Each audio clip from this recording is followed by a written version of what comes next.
everyone. Welcome back to the channel. And today we're talking about the July 2026 astrology. And I'd like to welcome back again, as always, Sandy from Solar Power Health. Sandy, thanks so much for joining us today. Thanks for having me. Yeah.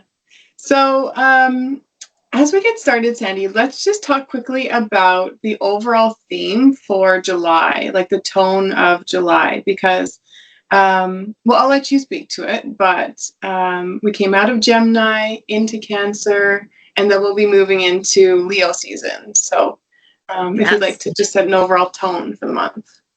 Yeah, well, June 21st is when we enter July or Cancer season, and most of July is in Cancer season. And Cancer is a cardinal sign. So we have three modes.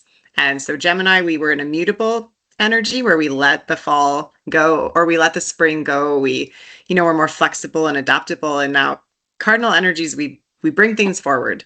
So summer solstice hits. We come into this nurturing and essentially the matriarchal energy of Cancer.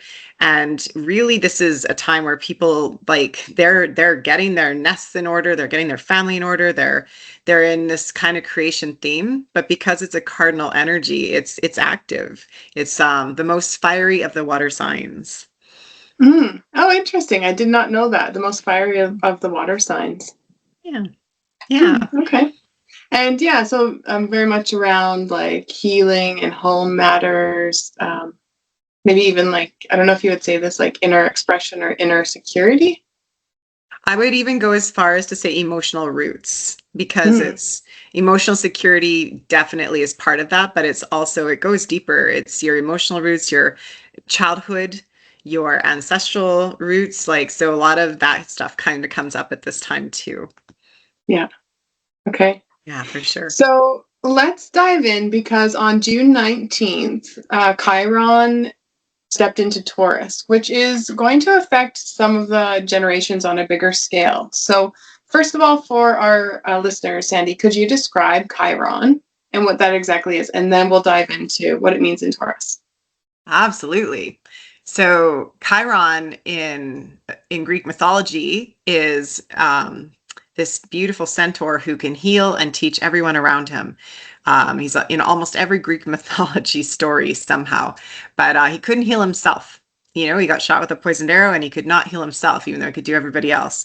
So when we look at Chiron in astrology, what we're looking at is that wound that we have in ourselves that we cannot heal, but we're not meant to. It's where we develop our superpowers, and because we have to compensate for this part of us, we become usually very good in those areas that we learn to compensate, and that's generally how we help others, is by the very thing that we struggle with.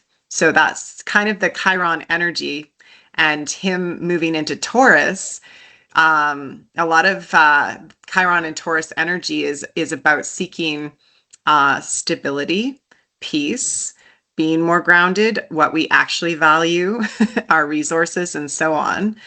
And if you want me to just keep going with that, we all have Chiron somewhere in our chart. So when he transits into Taurus, anywhere people have Taurus in their chart, that's where they're going to feel that. But it's significant for anybody who's from the ages of 49 to 51, because they're going to be going through what's called a Chiron return. And Chiron return is when Chiron comes back to the same place it was when you're born. And that means your wound has traveled through every area of your life and it comes back.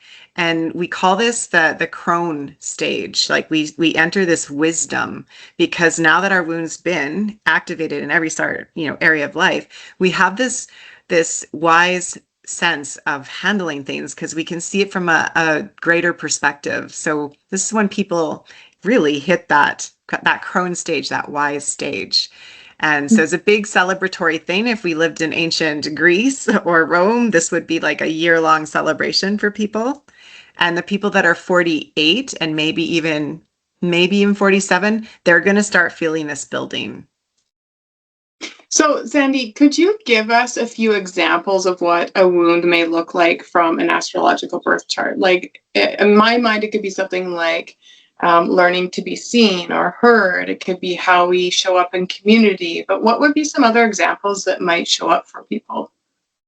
Well, some examples, you said being seen. So if you have a wound with Leo or the fifth house, then that would definitely be a wound of being seen, or showcasing your talents. And oftentimes people with those wounds will showcase other people's talents, and that's their gift. And then another one like Pisces wound could be the wound of belief, feeling like the universe and the earth don't have your back, and having, so on. There's so many different ones, and the houses hold what area of life they are, and the sign, of course, is the energy attached to it. And Chiron takes 7 years, so anyone in a 7-year area is going to have the same Chiron energy. But yeah, so it's generally an example of for, let's talk about Chiron and Taurus. So if someone has the wound of Chiron and Taurus, they might have scarcity. They might feel like they're never going to be truly safe or truly okay. And this can show up in many different ways, but often these are the people that, because of that, are really good at providing security, safety, grounding for others. And that's their forte. But it could also be um, in many different areas. When we think of Taurus and their sensuality, it can be people who feel almost the need to collect or hoard, like things they're material items. They can feel like it can be taken at any moment. Yeah, there's different ways of looking at that. I'm just trying to, in a nutshell, pick something. Yeah, no, that's beautiful. And that's a good answer. And when I was thinking about it too, I also was like, I think about it in terms of astrology, and then I also think of it in terms of life coaching. And there's a number of really generic profiles around like what wounds we might have and what our saboteurs might say to us, hyperachievers, people pleasers, controllers, hyper vigilant people. There's all these profiles. So it really just comes down to understanding yourself, understanding your birth chart to also add into that, and then starting to unpack all of it. And like you said, I do love it because our greatest wound is our greatest strength oftentimes, right? It's just a matter of how we're using it or how it's being used in our lives. Absolutely. Yes, yes. Okay. So from here, June 29th, Mercury actually is retrograde in Cancer. So can you tell us a little bit about Mercury retrograde and like how that will affect us? Yes, Mercury retrograde, the one thing next to full moons that everybody blames everything on. Yes. So Mercury rules our mindset and our thoughts and how we think and receive information. And it also rules how we communicate, how we share and talk, and so on. So when Mercury goes retrograde, what normally goes in our brain and out our mouth gets reversed. And so for a lot of people, this feels like they just can't communicate, or they get a brain fog, so on. This is interesting because people who were born in Mercury retrograde are exempt from these energies, because it actually goes back to where they were born. They understand it. So yeah, Mercury retrograde in Cancer, the energetic theme of it, this could come up in a lot of family senses, and also a lot of emotional reactions, possibly to misunderstandings in communication. But I urge each person to see where Cancer is in their natal chart, because that's the area of life that they will feel it. And it could be at work, it could be at home, it could be with your partnership. It could be in the subconscious. Everyone has it somewhere different, but the Cancer energy is usually going to bring up, like, there'll be like childhood things, triggers that come up, and yeah. So it's there till July 23rd, and people usually blame it on any kind of communication, but it's not always. Yeah. How best do we navigate it? Like just going internal, because like oftentimes people say, oh, flights will be delayed, or there will be other delays in communication, but how do we best navigate that? Just going internal and The purpose of any retrograde is to go inwards. It wants reflection. So the best way to navigate it would be to be very clear in what your thoughts are actually doing for you, and even being aware of your actual thoughts and mind chatter and so on. And to me, I also think it's like, that thinking before you speak. It wants us to slow down. Things get lost in emails and so on, but a lot of what we do is on autopilot. And when Mercury goes retrograde, it's like, are you even aware of what you're, doing? That's what I was thinking, like really cognizant communication and meaningful conversations, well thought out. And like you said, also being aware of our mind chatter again. Yeah. Okay. And from here, so July 5th, we have a new moon in Cancer. So tell us how this will support our emotional healing for the month. I love this. So the new moon in Cancer, new moons are always bringing energy in, and usually the day before. So July 4th will be the dark moon. So that's normally when we would just kind of, go within, not making any manifestations. July 5th, we've had this time to think, what is it we want to bring into our life that can help us nurture, can be about our own self-love, our own self, holding space for ourselves would be the ideal word of how to work with the new moon in Cancer. And then you would work with that until January. The January full moon is going to be the full moon in Cancer. So then that's when we'd let go of that evolution that would progress that whole time. Okay, that's a different way of thinking of it, because most people will set a new intention each new moon, but actually we're working on it till the full moon. If you're doing it, you can do it both ways. If you're doing it astrologically with like energies, then the polar opposite season would be Capricorns, and that's the Cancer full moon. So if you want Cancer and Cancer, then you'd evolve and you'd keep that energy going until then. So you can do it that way, but you can also go from moon to moon. But the next full moon is going to be the full moon in Capricorn. Yeah. So it'll have very different energy. Okay. So maybe here's a manifestation statement for this new moon. You can give me your thoughts on it. I am safe. I am nurtured. I create a loving and secure home within myself. That's perfect. Yeah. And the only thing that's perfect. It's also, holding that space for the emotions, which is in your affirmation. Perfect. Okay. I love it. Thank you. Yeah. So July 10th, we have Venus entering Leo. And tell us, how does this affect our self-worth or what we will attract? Venus in Leo is an interesting one. It actually does pretty good here. It does. So this can be used many different ways. Again, the first thing I tell people is look up where Leo is in your chart, because Venus is an attractor planet. So whenever people are like, how do I get prosperity? How do I bring money in? It's usually Venus, because it's going to align with whatever frequencies you're emitting. So Venus going into Leo, the energy of this is find your creative sources. If you're doing stuff for you, your talents, your gifts, your unique expression, and you're not doing it for what the public wants, what others want, what you think they want, or what brings in the most money. If you stay true to your heart, that is where Venus will bring prosperity, abundance, all those things, because that's what Leo energy is. It's that enthusiasm and that unique expression. I actually really love this because it seems so heartfelt, to be so like attracting from our own authenticity, like what is most meaningful, what is like driven from our heart space. Yeah, very much so. Yeah. Okay.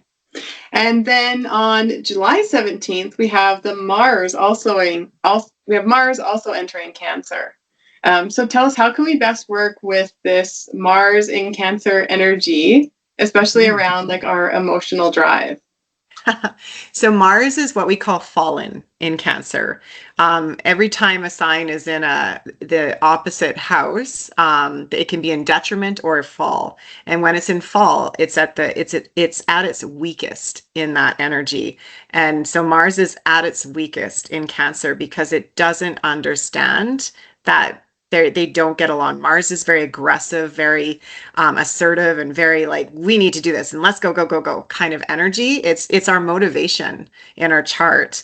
And this is one I know well. I was born with Mars in Cancer. It's a hard energy. So the best way to use this energy and work with it is to ask yourself what it is you're fighting for, and stop and start noticing what you're fighting against, because fighting against is a draining energy, and we want that warrior to advocate for your needs. And that would be the best description of how to use Mars in Cancer.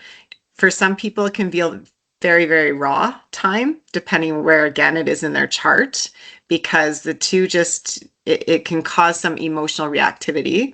But the best way would be like, how do I fight for what my needs, or what I value, care about, so on.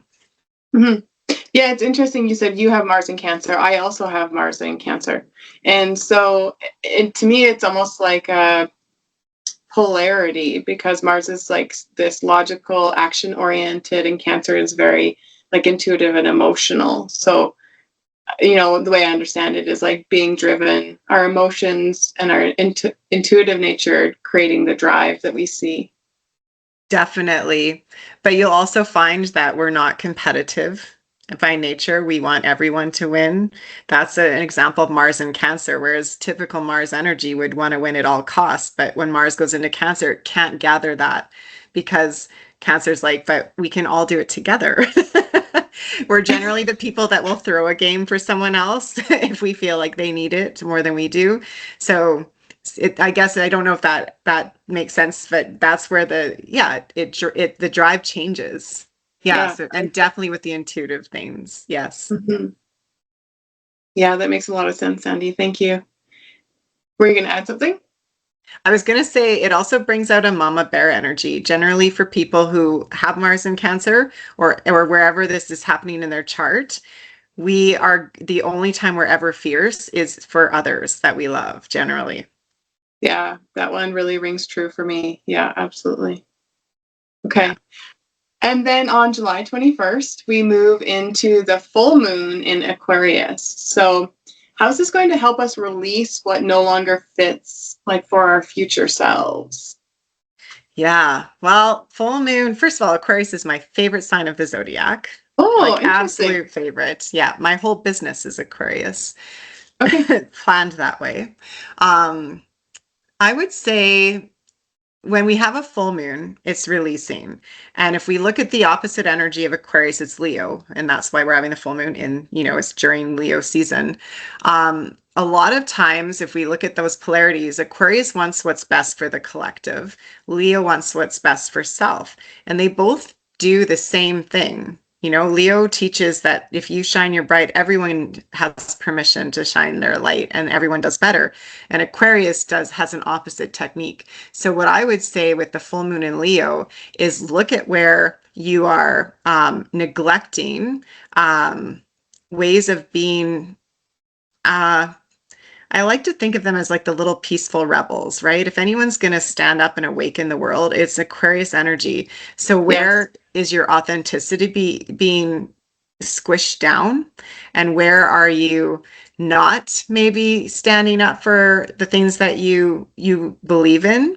And I don't mean aggressively, because that's not how Aquarius does it. They just do things, and then I lost what you were saying about that, but they're about innovation, and they're about inventing. So it would also be, I would say, where can you let go of those places where you inhibit your what Aquarius really wants, which is eclectic. Let your freak flag fly. That would be literally how Aquarius would talk to you. So what are you not flying? Mm-hmm. Yeah. I was thinking about a prompt for this one, and it seems like it's more around like community and like friendships. Like, what friendships and communities am I ready to release or realign for authenticity? Does something like that seem typical? Well, it does if they're having their full moon in the 11th house. But I mean, it is very Aquarian. Don't get me wrong. But the personality of the full moon in Aquarius, I think it would the word would be more of a network than even friendships. Like how is that serving you? Because if you think of Aquarian, think of the internet. That's an Aquarian invention. It's connectivity. So Okay. yes, but It's more yes, towards but work. exactly, where Okay. are you putting your energy and receiving it back from community connections? Yeah. Okay. And then, so at the end of the month, July 22nd, we have the sun entering Leo fully. So how does the Leo season support our creativity and confidence? Both of those are such Leo words. Uh, so Leo, again, we move from the cardinal Cancer to fixed. Leo is a very fixed energy. Of all the fire signs, they're of course the fixed ones. So as much as they like things to stay the way they are, they hold the summer in. And what do we do in summer? We play. We get to express ourselves. We can, there's this kind of freedom and this, we want to find our joy every single day, all the time. Um, and that's Leo energy. So I think with what we even talked about in the beginning, if there's a theme that going into Leo time it would be find your joy and build, stand courageously in your power, steal the limelight, whatever that looks like, and don't have shame around it. Be seen. Yeah, absolutely. Like authentic self-expression, being fully seen. Yeah. Yeah, courageous. Okay. And doing it to set an example. When we think of Leo, we think of the word leadership, but they're not a Mhm. leader like a bossy Aries. They're No. a leader because they understand that if I showcase my vulnerabilities publicly and I just do this, then people look up to them. And that's what we want in a leader, is someone who leads by example. And that's Leo energy. Even the Yeah. quietest Leo people do that without even meaning to. Yeah. Yeah, absolutely. All the Leos I know do that for sure. Okay. So any final thoughts, Sandy, for the month of July that you'd like to add in?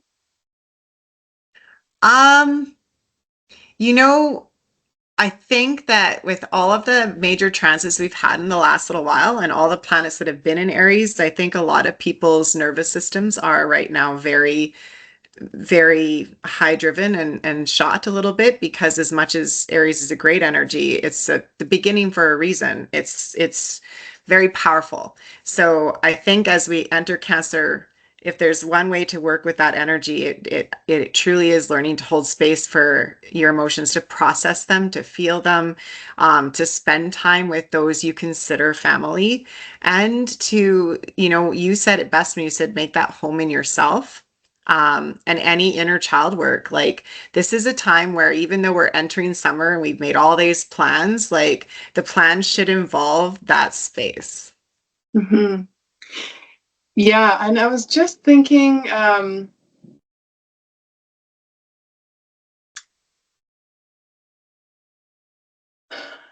forgotten it. Oh no. It's like edge of my seat. Yeah, yeah, something good was going to come out. Aw. Okay, well, that sounds really good, Sandy. Thank you for that summary of final thoughts for July. I do know, Sandy, that you have a retreat coming up at Gold Isle Lake. Would you mind just telling viewers a little bit about your retreats coming up? Yes. And this is actually really good with what we were just talking about, because this retreat I'm doing out in Goldeye Lake with my girlfriend Yulia, who's a clinical hypnotherapist, and we're going to be taking people through their gene keys, their astrological charts, just so they can go through, their own childhood in a safe place and see it from a different perspective. And it's just a wild, beautiful mountain resort. It's like lake with mountains. And yeah, so if anybody's interested, it's up on my website, but it's October 16th to the 18th. Mm-hmm. Thank you for sharing that. And actually, now that you mentioned that again, the retreat, and you also mentioned something about being really cognizant about your nervous system Yes. for the month. And that's what I was thinking of, is like there's so many beautiful energy workers. I know I do it with my clients as well, to regulate your nervous system, and really taking these breaks, like taking a retreat or like getting help in an energetic level to regulate your nervous system to make sure that you're grounded in a really beautiful space for the month. So, Yeah, okay, I remembered. I'm happy. So Sandy, thank you so much for joining us again today. It is like such a pleasure to talk to you about astrology and to help people align their lives. And astrology just is like a wealth of information. There's just so much information that you can learn from your astrological birth chart to help navigate life or work or whatever it is, communities. So thank you for being here again with us as always. And do you mind just telling viewers how to get a hold of you? Absolutely. And thank you so much for having me, Megan. I look forward to these every month and love speaking with you. And love you're such a wordsmith, the way you put things together. Yeah, to get a hold of me, my website is www.solarpowerhealth.com. And that's probably one of the best ways. It has all my information on it. I also, I'm on social media, Instagram at Solar Power Health Inc. And I love Instagram. So all my events and stuff are always on there updated. Yeah, absolutely. Okay, so Instagram is a really good resource for I was going to ask specifically for the retreat information, but reach out to Sandy if you'd like more information. So, okay, Yes. well, thank you so much, Sandy, again, and thank you to everyone who watched. If you enjoyed this, please do give it a like and subscribe so we can keep exploring monthly astrology and having this beautiful guidance together. I'm so grateful that you all are here with me. Thank you.